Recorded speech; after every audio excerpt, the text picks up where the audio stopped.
કે દેશનું પહેલું મલ્ટી મોડેલ હબ સુરતમાં બની રહ્યું છે અને સુરતની જનતા નહીં પણ ભારત દેશમાં આપણું આ મલ્ટી મોડેલ હબ લોકો જોવા આવશે એવો મને વિશ્વાસ છે. સુરત ઘણા વર્ષોથી બીજા ત્રીજા ક્રમે આવી રહ્યું હતું સ્વચ્છતા માટે, પરંતુ આ વર્ષે તમારા નેતૃત્વ હેઠળ અને સુરતની જનતાના કામગીરી હેઠળ આપણે પહેલો નંબર આવ્યો આખા ભારતમાં. છેલ્લા વર્ષની વાત કરું 2024માં જ્યારે મન કી બાતમાં આદરણીય પ્રધાનમંત્રીશ્રીએ સ્વચ્છતા વિશે સુરતની એનજીઓનો ઉત્સાહ વધાર્યો. આ અમારી માટે બૂસ્ટ હતો. અમે એક સેનેટરી ઓફિસ દત્તક લીધી. એક સેનેટરી ઓફિસ લગભગ 20-25 સોસાયટીને કંટ્રોલ કરતી હોય. અમે મોનિટરિંગ કર્યું. એમાં આદરણીય પાટીલ સાહેબ દ્વારા અમે ફરીવાર ઇન્સ્પેક્શન કર્યું. ભારત સરકારમાં 7 કેટેગરી અમને ઇન્સ્પેક્શન બાદ મળ્યું. એમાં અમારા 200 માર્ક વધી ગયા. અમે સુરત અને ઇન્દોરની સાથે આવી ગયા અને દેશમાં સ્વચ્છતામાં તમામ સુરતીઓનો સાથ સહકારથી વહીવટતંત્ર શાસન કરતા અને અમારા ગુજરાતના મુખ્યમંત્રી ભૂપેન્દ્રભાઈ પટેલ સાહેબ અને જળશક્તિ મંત્રી CR પાટીલ સાહેબના માર્ગદર્શનમાં અમે આજે સ્વચ્છતામાં પહેલો નંબર લાવી શકીએ. મારી સાથે છે પોડકાસ્ટમાં સુરતના માનનીય મેયર શ્રી દક્ષેશ માવાણી સાહેબ. સાહેબ, welcome to the podcast. Thank you. અને સાહેબ, સૌથી પહેલો સવાલ એ જ છે મારો કે જે લોકોની ડ્રીમ પણ છે સુરતની અને બહુ મોટું કામ આપણે કરી રહ્યા છે, તો મેટ્રો પ્રોજેક્ટ આપણો ક્યાં સુધી પહોંચ્યો છે અને ક્યાં સુધીનું આપણું લક્ષ્ય છે એમને ચાલુ કરવા માટે? હું પહેલાં તો આપણી ચેનલના માધ્યમથી આદરણીય પ્રધાનમંત્રી શ્રી નરેન્દ્રભાઈ મોદીનો હૃદયપૂર્વકનો આભાર માનું છું કે સુરતને આ પ્રોજેક્ટ આપ્યો. હું વાત કરું મેટ્રો ટ્રેનની 2 ફેઝમાં કામ અત્યારે શરૂ છે. એક 21 કિલોમીટર ડાયમંડ કોરિડોર અને એક 18 કિલોમીટર ટેક્સટાઇલ કોરિડોર. અત્યારે 60% જેટલું કામ બંને ફેઝમાં થઈ ગયું છે. ફેઝ 1ની વાત કરું તો ડ્રીમ સિટીથી સરથાણા એટલે વરાછા લગીનનો આ કોરિડોર છે. લગભગ 20 એમાં સ્ટેશન આવે છે અને 6 કિલોમીટર અંડરગ્રાઉન્ડ મેટ્રો જવાની છે. હું વાત કરું તો 26ના એન્ડ સુધી લક્ષ્યાંક છે, એટલે 27માં સુરતમાં મેટ્રો ટ્રેન ફરતી થઈ જશે એવો મને વિશ્વાસ છે. થેન્ક યુ સાહેબ. સુરતીઓ માટે આ બહુ ઇમ્પોર્ટન્ટ પ્રશ્ન હતો અને એની સાથે એક જોડાયેલો પ્રશ્ન છે કે સુરતનું આપણું જે ડેવલપમેન્ટ થઈ રહ્યું છે સુરત સ્ટેશન, એના માટે ઘણા લોકો બહુ ઉત્સુક પણ છે સુરતના લોકો કે શું નવું આવશે, તો સુરતીઓને જણાવી દઈએ કે શું આપણે નવું કરી રહ્યા છે સુરત રેલવે સ્ટેશનમાં અને આગળ શું સુવિધાઓ મળશે. કે દેશનું પહેલું મલ્ટી મોડેલ હબ સુરતમાં બની રહ્યું છે.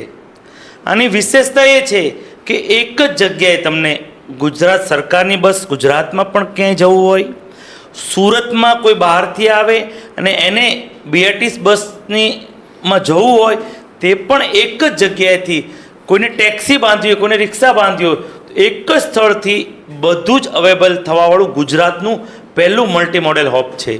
હું તમને આમાં વાત કરું તો આ મલ્ટી મોડેલ હબમાં આશરે 36 જેટલી તો એમાં લિફ્ટ છે, 2 વોકવે એસ્કેલેટર છે અને લગભગ તમને વાત કરું તો 60 જેટલા એસ્કેલેટર છે.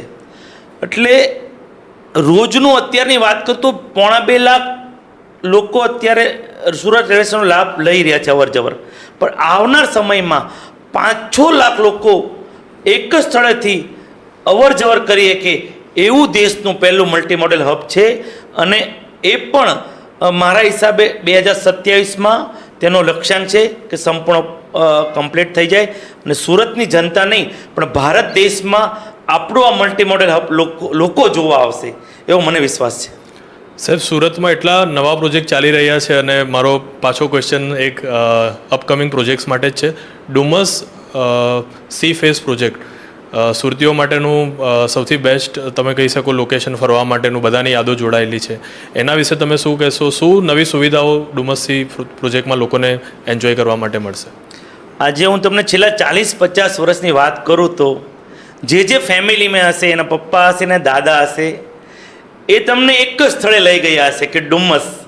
મને પણ મારા પપ્પા લઈ જતા હતા, હું પણ મારા છોકરાને ડુમસ ફરવા લઈ જતો હતો. એટલે બધા જ પેઢીનો એક જ જવાબ છે. એટલે અત્યારે ડુમસ સી ફેઝ 4 ફેઝમાં અત્યારે કામ ચાલી રહ્યું છે.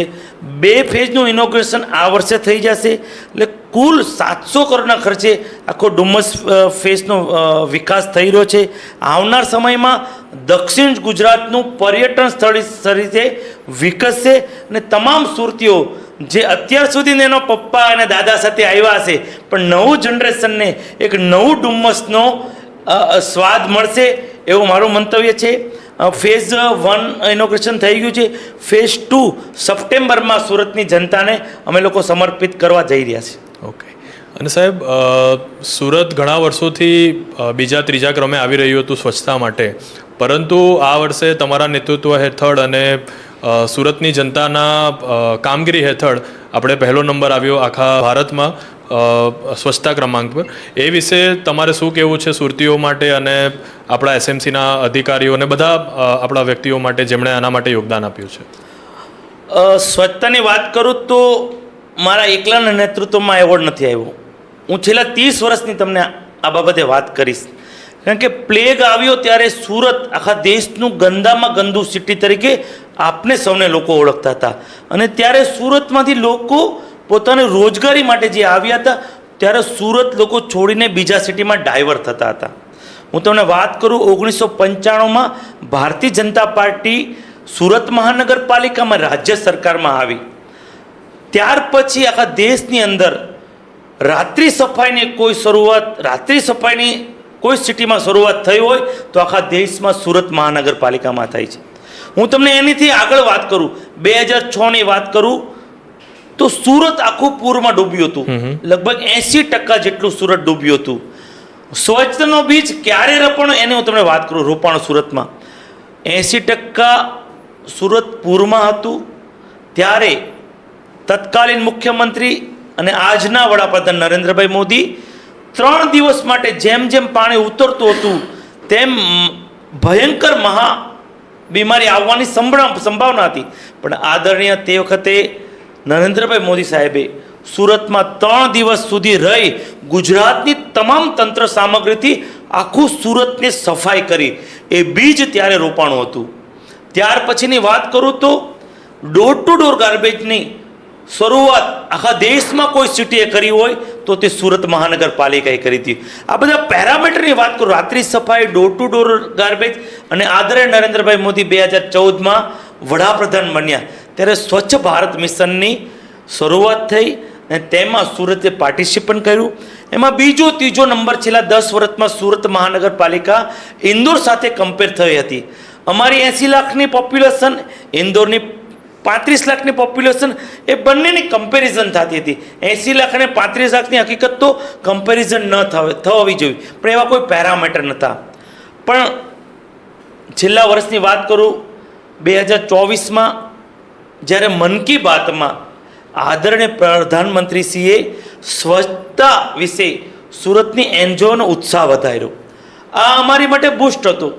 અને અમારા પ્રદેશ અધ્યક્ષ અને જળશક્તિ મંત્રી CR પાટીલ સાહેબે પણ અમને તમામ કોર્પોરેટરને સ્વચ્છતા બાબતે 1 કલાક શ્રમદાન આપવાની અપીલ કરી. અમે અમારી 90 સેનેટરી ઓફિસ છે, અમે એક સેનેટરી ઓફિસ દત્તક લઈ હતી. એક સેનેટરી ઓફિસ લગભગ 20-25 સોસાયટીને કંટ્રોલ કરતી હોય. અમે મોનિટરિંગ કર્યું.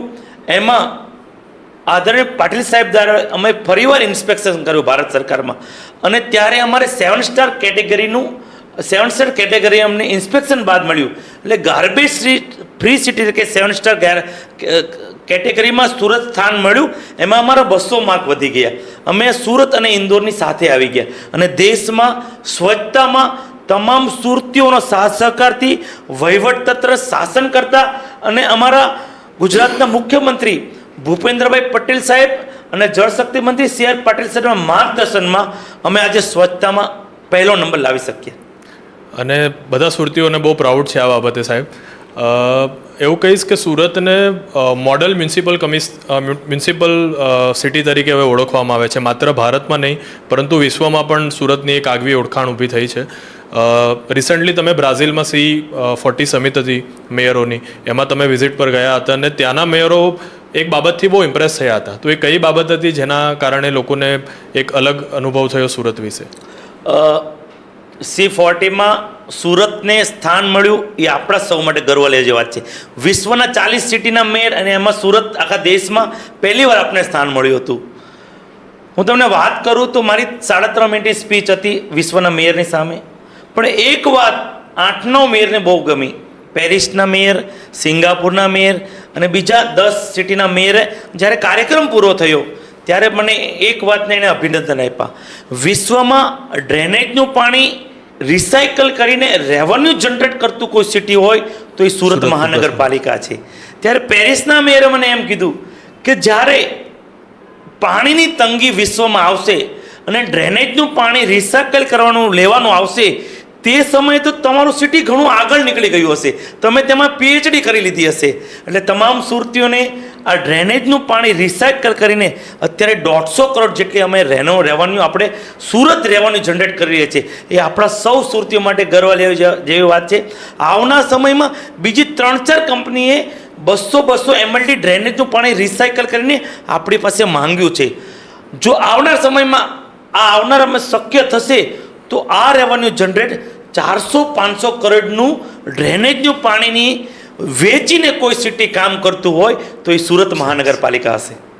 અને સાહેબ, તાજેતરમાં જ સુરતનું 2025-26નું બજેટ આવ્યું છે, તો એના કયા મહત્ત્વના મુદ્દાઓ છે, કયા ડેવલપમેન્ટ છે જે તમે સુરતીઓ સાથે શેર કરવા માંગશો? પહેલાં તો એક પણ કર દર વધારે વગર દેશમાં ત્રીજી મહાનગરપાલિકા એવી છે કે 10,000 કરોડનું બજેટ આપ્યું છે. આની મુખ્ય વાત એ છે કે જ્યારે પણ મોન્સૂન આવે છે ત્યારે પાણી અને ડામરને વેર હોય છે અને ઘણી જગ્યાએ ખાડા પડી જાય છે. પણ અમારા આદરણીય જળશક્તિ મંત્રી CR પાટીલ સાહેબ અમને કહેતા કે સુરતના તમે મોટા પ્રોજેક્ટ 2-3 નહીં કરતા પણ તમામ રોડ CC રોડ કરી નાખો તો આવનાર સમયમાં જે મોન્સૂનમાં ખાડા પડી જાય છે એ સુરતીઓને હાલાકી ન ભોગવવી પડે. એટલે આ વર્ષે અમે 400 કરોડના 18 મીટર અને 24 મીટરના 57 રોડ અમે આ વર્ષે લઈ લીધા છે. એમ દર વર્ષે અમે 400 કરોડના રોડ દરેક બજેટમાં મૂકતા જશું અને આવનાર 4-5 વર્ષમાં સુરતના તમામ રોડ CC રોડ કરવા અમે જઈ રહ્યા છીએ. ને આવનાર સમયમાં જ્યારે પણ મોન્સૂન આવે, વરસાદ વધારે આવે ત્યારે ખાડા પડવાના જે બનાવ બને છે એ સુરતીઓને હાલાકી નહીં ભોગવવી પડે. અમે અત્યારે 400 કરોડના રોડ મૂકી અને એક બીજ રોપી દીધું છે. સાહેબ, બજેટની જ વાત કરીએ તો વિપક્ષનો અમુકવાર એ રીતના આક્ષેપો છે કે એમને બોલવા દેવામાં આવતા નથી, કે એમના મુદ્દાઓ મૂકવા દેવામાં આવતા નથી અને સસ્પેન્ડ કરવામાં આવે છે. તો આ વિશે તમારું શું મંતવ્ય છે અને તમે શું એમાં કહેવા માંગો છો? હું જ્યારથી મેયર મેં સંભાળ્યું છે ત્યારે પત્રકાર મિત્રો પણ જનરલ બોર્ડમાં બેસતા હોય છે, પણ વિપક્ષનો જ્યારે પણ અવાજ હશે મેં દબાયો નથી. હું એને બોલવાનો પૂરતો મોકો આપું છું. અને બજેટની મહત્ત્વની ચર્ચા ચાલી રહી હોય, જ્યારે અધ્યક્ષશ્રી તમને 10 વાર બેસવાનું કહે, તમે અધ્યક્ષશ્રીની ગરિમા નહીં જાળવો ત્યારે મારે બજેટને ચલાવવા માટે કઠોર નિર્ણય લેવા પડતા હોય છે. હું એને 3 વાર 4 વાર 5 વાર કન્વિન્સ કરતો હોઉં છું દરેક બજેટમાં, અને પત્રકાર મિત્રો અને બેઠા હોય છે અને હું એને કન્વિન્સ કરતો હોય અધ્યક્ષનું ગરિમા જાળવો અને બજેટનું સદનની ગરિમા જાળવો. ત્યારે પણ જ્યારે અધ્યક્ષની પણ એ લોકો ગરિમા નથી જાળવતા, જ્યારે અધ્યક્ષ 3-3 4-4 10-10 વાર બોલતા હોય કે વિપક્ષના નેતાને કહેતા હોય કે બેન તમે બેસી જાઓ. આવું 10-10 વાર જ્યારે અધ્યક્ષ બોલે છતાં પણ ન બેસે, ખાલી પોતાને સદનને ડિસ્ટર્બ કરવા માટે જ આવતા હોય. તંદુરસ્ત ચર્ચા કરે. આખા દિવસમાં 120 કોર્પોરેટર, વિપક્ષમાં તો મેં 7 કોર્પોરેટરને બોલાવ્યા. એને અમારી શાસક પક્ષની ટકાવારી કરતાં પણ એમને મેં મહત્ત્વ આપ્યું, છતાં પણ સદનની ગરિમા નથી જાળવતા. ત્યારે મારે કઠોર નિર્ણય લેવા પડે છે. સાહેબ, સુરતમાં 2 જે ચેન્જીસ આવ્યા ટૂંકા સમયમાં, એક છે ટ્રાફિક સિગ્નલ અને એક છે હેલ્મેટ. અને એ વિશે સુરતમાં મિક્સ પ્રતિભાવ આવી રહ્યા છે. ઘણા લોકોને પસંદ છે, ઘણા લોકો અપ્રિશિએટ કરી રહ્યા છે અને ઘણા લોકોને ચેન્જ ગમતા નથી, તો એમને નથી મજા આવી રહી આ નવી સિસ્ટમથી. તો તમારો શું સંદેશ છે આ બાબતે સુરતીઓ માટે? આજે વિશ્વમાં ફાસ્ટેસ્ટ ગ્રોઈંગ વર્લ્ડ ઇકોનોમિક ઓક્સફોર્ડનો રિપોર્ટ છે 2030નો કે વિશ્વમાં ફાસ્ટેસ્ટ ગ્રોઈંગ સિટી છે આપણું 1 થી 10 સિટીમાં. એટલે અત્યારે આપણી સિટી વિશ્વના સારા સિટી સાથે ગણના થઈ રહી છે. અને એ સિટીમાં સિગ્નલ ન હોય. સુરત મહાનગરપાલિકા અને સુરત પોલીસ દ્વારા આ એવું ઇનિશિયેટિવ લીધું છે જે વર્ષો વર્ષ લોકો યાદ કરશે. હું તમને વાત કરું, 213 સિગ્નલ અમારા છે. સુરતમાં ખૂબ જ સારા સર્કલ હતા. કોઈ 1 કરોડ રૂપિયા ખર્ચ્યા, કોઈ અમારે 44 સર્કલ તોડવા પડ્યા. છેલ્લા 9 મહિનાની વાત કરું તો શું બદલાવ થયો. ઘણા લોકો અમારી સાથે સહમત નથી, પણ સુરતમાં અમે 90 જેટલા માનવ મોત બચાવ્યા છે. બહુ મોટી વાત છે.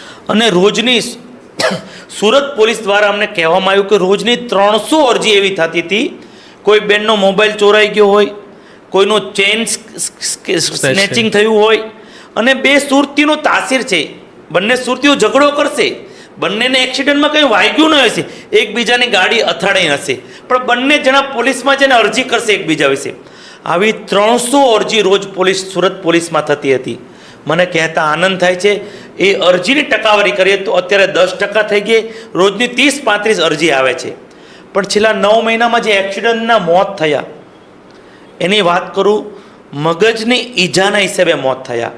એટલે રાજ્યના ગૃહમંત્રી સાહેબ એક મિટિંગમાં બેઠા હતા ને પોલીસ કમિશનર પણ બેઠા હતા. ત્યારે નિર્ણય લેવાયો કે અત્યારે વર્લ્ડનું ફાસ્ટેસ્ટ ગ્રોઈંગ સિટી છે, વર્લ્ડનું ડેલિગેશન સુરત આવતું હોય, એ સિટીમાં હેલ્મેટ વગરના માણસો હોય, કેવું લાગે. હેલ્મેટથી ઘણા બૈરાઓ પણ મને કહેતા હોય છે કે 2 કિલોમીટર અમે શાકભાજી લેવા જઈએ છીએ, અમારે પણ હેલ્મેટ પહેરીને જવું છે. મેં એ બેનને કીધું, બેન તમારું એક્સિડન્ટ થાય અને બેન તમે તમારા ઘરમાં એક્સપાયર થઈ જાઓ, કેટલા જણ ડિસ્ટર્બ થઈ જશે. ત્યારે એ બેને કીધું નહીં, મારે હેલ્મેટ પહેરવું જ જોઈએ. જો હું મારા ઘરમાં ન હોય તો મારા 2 નાના બાળકો છે, મારા પતિ છે, એ આખું ઘર ડિસ્ટર્બ થઈ જાય. ત્યારે એ બેનને લાગણી થઈ ને સાથે ઘણા બહેનો મને કમ્પ્લેન કરવા આવ્યા હતા. એ કમ્પ્લેન ના કરી અને મારી વાતને એ લોકોએ માની. સુરતની આપણી ચેનલના માધ્યમથી હું હૃદયપૂર્વકના અભિનંદન આપું છું. તે સિગ્નલને પણ સન્માન આપે છે ને હેલ્મેટ પણ પહેરતા થઈ ગયા. હું સ્નેહ મિલનમાં ઘણીવાર જાઉં છું ને ત્યારે મહિલાઓ મને એમ કહે છે કે સાહેબ મારા ઘરથી 1-1.5 કિલોમીટરમાં શાકભાજી હોય છે, અમારે પણ હેલ્મેટ પહેરીને જવું પડે છે. અમારે શાકભાજીની થેલીને હેલ્મેટ કઈ રીતે સર્વાઈવ કરવું. ત્યારે મેં એક જ વાત કરી હતી કે બેન તમે એક્સિડન્ટમાં એક્સપાયર થઈ ગયા હો, તમારા ઘરમાં કેટલા લોકો ડિસ્ટર્બ થઈ જાય. ત્યારે બેને એમ કીધું કે મારા 2 નાના છોકરા, મારા પતિ, મારા સાસુ સસરા. તો એ વાતથી એને તરત કીધું નહીં હવે હું હેલ્મેટ પહેરીશ. એટલે ઘણી મહિલાઓ જ્યારે આવે ત્યારે હું આ વાત મૂકું છું અને બહુ સંવેદનશીલ વાત છે. અને ઘણી મહિલાઓ એક્સિડન્ટમાં હેલ્મેટ નહીં પહેરવાથી એક્સપાયર થઈ છે સુરતમાં. અને આ વાત જ્યારે હું મૂકું છું ને ત્યારે એ એમ કહે છે નહીં હવે હું હેલ્મેટ પહેરીશ. સાહેબ, સુરતને નવી એક બેરેજ સિસ્ટમ મળી રહી છે અથવા પ્લાન થઈ રહી છે, તો એ શું છે અને સુરતીઓને કઈ રીતે એનાથી ફાયદો થશે? અત્યારે આપણી પાસે કોઝવે બેરેજ છે, પણ આદરણીય પ્રધાનમંત્રી શ્રી નરેન્દ્રભાઈ મોદી સાહેબના કરકલ્મોથી અમે રાવરાજ મોજની સામેથી એક બેરેજનું ખાતમુહૂર્ત થઈ ગયું છે. આ બેરેજથી સુરતમાં 10 કિલોમીટરનું તળાવ એક ઊભું થઈ રહ્યું છે. 10 કિલોમીટર બાય 1.25 કિલોમીટર પહોળાઈનું. વિશ્વમાં 50 વર્ષ લગીન વિશ્વમાં કોઈ સિટીએ 50 વર્ષનું પાણીનું આયોજન નથી કર્યું. આ બેરેજથી સુરતને 50 વર્ષ લગીન પાણીની ચિંતામાંથી મુક્ત થઈ જશે. કારણ કે સુરતમાં વોટર બેઝ ઇન્ડસ્ટ્રીઝ પણ છે, એટલે પાણીની ખૂબ જ જરૂરિયાત સુરતમાં રહે છે. આ બેરેજની વિશેષતા કરું તો આવનાર સમયમાં હમણાં જ કેરલાથી પણ પાણીનું ટ્રાવેલિંગ કઈ રીતે થઈ શકે તેના માટે પણ ફિઝિકલ રિપોર્ટ ચેક થઈ રહ્યા છે. એટલે આ બેરેજથી સુરતને અગણિત લાભ થવા જઈ રહ્યા છે. સાહેબ, પેલો મુદ્દો પણ લઈ શકાય કે 2012 થી 2025 સુધી વસ્તી આટલી વધી ગઈ એમને પાણી અને ડ્રેનેજની વ્યવસ્થા, એટલે આમાં કનેક્ટ કરી શક્યા એ લઈ લો. હા, એટલે આમાં તમે સાથે જ જવાબમાં કનેક્ટ કરી શકો એમ. 12 વર્ષ પહેલું. હા, એટલે સવાલ કોઈ કરું કે તમે આમાં સવાલ જ કરો. ઓક્સફર્ડ યુનિવર્સિટીમાં શું પ્રશ્ન હતો? હા, સાહેબ, જેવી રીતના આપણી વાત થઈ કે તમે ઘણી જગ્યાએ ખાલી ભારતમાં નહીં પરંતુ વિશ્વની પ્રતિષ્ઠિત સંસ્થાઓમાં તમને ઇન્વાઇટ કરવામાં આવે છે અને બહુ પ્રાઉડની વાત છે કે ઓક્સફોર્ડ યુનિવર્સિટીમાં તમે ગયા હતા અને ત્યાં એક સવાલ થયો હતો. એ કયો સવાલ હતો અને શું તમારો જવાબ હતો એના માટે? ઓક્સફોર્ડ યુનિવર્સિટીનો પ્રશ્ન બહુ મહત્ત્વનો પ્રશ્ન હતો. સુરત મહાનગરપાલિકાની 12 વર્ષ પહેલાં 40 લાખની વસ્તી હતી અને અત્યારે 80 લાખની વસ્તી હતી. એનો પ્રશ્ન એ તો how can survive water and drainage. અમે રહેવાની વાત નથી કરતા, રહેવાની તો વાત અલગ રહી ગઈ. 40 લાખ લોકોનું 12 વર્ષમાં પાણીનું આયોજન કરવું બહુ ટફ છે, એનું ડ્રેનેજ લેવું બહુ ટફ છે. ત્યારે મેં કીધું સુરતીઓ અને ગુજરાતીઓએ એક જ પાર્ટી છેલ્લા 30 વર્ષ માટે પકડી રાખી છે, ભારતીય જનતા પાર્ટી. એટલે અમારે જે પ્રમાણે એસટીપી પ્લાન્ટ અમે લગાવતા હોય, પાણીની લાઈન લગાવતા હોય, તેની માટે જે ગ્રાન્ટ રાજ્ય સરકારમાં અમારે લેવાની હોય એ સરળથી પાસ થઈ જતી હોય છે. અને જે પ્રમાણે વસ્તી વધતી હોય એ પ્રમાણે અમે એસટીપી લગાવતા હોય છે. અત્યારે 80 લાખની જનતામાં અત્યારે 1150 જેટલું એમએલડી ડ્રેનેજ આવી રહ્યું છે, પણ અત્યારે 400 એમએલડી અમારી પાસે પ્લસ છે. એ રીતે પાણીનો પણ 1550 જેટલું એમએલડી સુરત મહાનગરપાલિકા અત્યારે આપી રહી છે, પણ એમાં પણ 300 એમએલડી જેટલું અમારી પાસે સરપ્લસ પાણી છે. એટલે સુરત મહાનગરપાલિકા દેશની ફાસ્ટેસ્ટ ગ્રોઈંગ સિટી તો છે જ, પણ આટલી વસ્તી વધવા છતાં પણ દેશમાં 7 નેશનલ એવોર્ડ અમે લીધા. હમણાં જ આદરણીય કેન્દ્રના ગૃહમંત્રી અમિતભાઈ શાહ સાહેબ સુરત આવ્યા, તેણે પણ આટલી બધી વસ્તી વધે છે, 28 સ્ટેટના લોકો સુરતમાં રહે છે, 33 ડિસ્ટ્રિક્ટના લોકો સુરતમાં રહે છે, છતાં પણ સુરતીઓ બની ને દેશમાં સ્વચ્છતામાં પહેલો નંબર લાવ્યો છે અને એટલે અમને અભિનંદન પણ પાઠવ્યા હતા. સાહેબ, તમને એક આધ્યાત્મિક મેયર તરીકે પણ ઓળખવામાં આવે છે અને ચૈત્ર નવરાત્ર શરૂ થઈ ગયા છે, તો માતાજીના કયા 32 નામ સુરતીઓએ લેવા જોઈએ અને માતાજીના આશીર્વાદ એમને મળી શકે એના વિશે તમારું થોડું નોલેજ શેર કરો. હું જ્યારે પણ મેયર બન્યો છું ત્યારે ઘરેથી નીકળું છું ત્યારે એક જ વાત કરી નીકળું છું. હું એમ નહીં કહી શકું ભગવાન મારો કાર્યકાળ સારો રહે, પણ જે કંઈ ઘટના બને, જે કંઈ સારું કે મોડું બને, ભગવાન તું મારી સાથે ઊભો રહેજે. એક જ વાત કરી નીકળું છું અને ભગવાન મને ખૂબ જ સાથ સહકાર આપી રહ્યા છે એવું મને ફીલ થઈ રહે છે. ચૈત્રી નવરાત્રિ છે એટલે ત્યારે હું 32 નામ જ્યાં પણ જાઉં છું તો હું બોલતો હોઉં છું. દુર્ગા તીસમની, દુર્ગા પદવી નિવારણી, દુર્ગા મચ્છેદિની, દુર્ગા સાધિની, દુર્ગા નાસિની, દુર્ગો દ્વારિણી, દુર્ગા નિયંત્રી, દુર્ગમ માપા, દુર્ગમ જ્ઞાનદા, દુર્ગા દૈત્ય લોક દવાનારા, દુર્ગમ લોકા, દુર્ગમ આત્મ સ્વરૂપિણી, દુર્ગમ માર્પદા, દુર્ગમ વિદ્યા, દુર્ગમ માસિતા, દુર્ગમ જ્ઞાન સંસ્થાના, દુર્ગા મધ્યન ભાષી, દુર્ગા મોહ, દુર્ગા મગા, દુર્ગા માર્થ સ્વરૂપિણી, દુર્ગા માસુર સંતિ, દુર્ગા માંગે, દુર્ગમતા, દુર્ગમ્ય, દુર્ગમેશ્વરી, દુર્ગ ભીમા, દુર્ગ ભામા, દુર્ગ ભા, દુર્ગધારણી.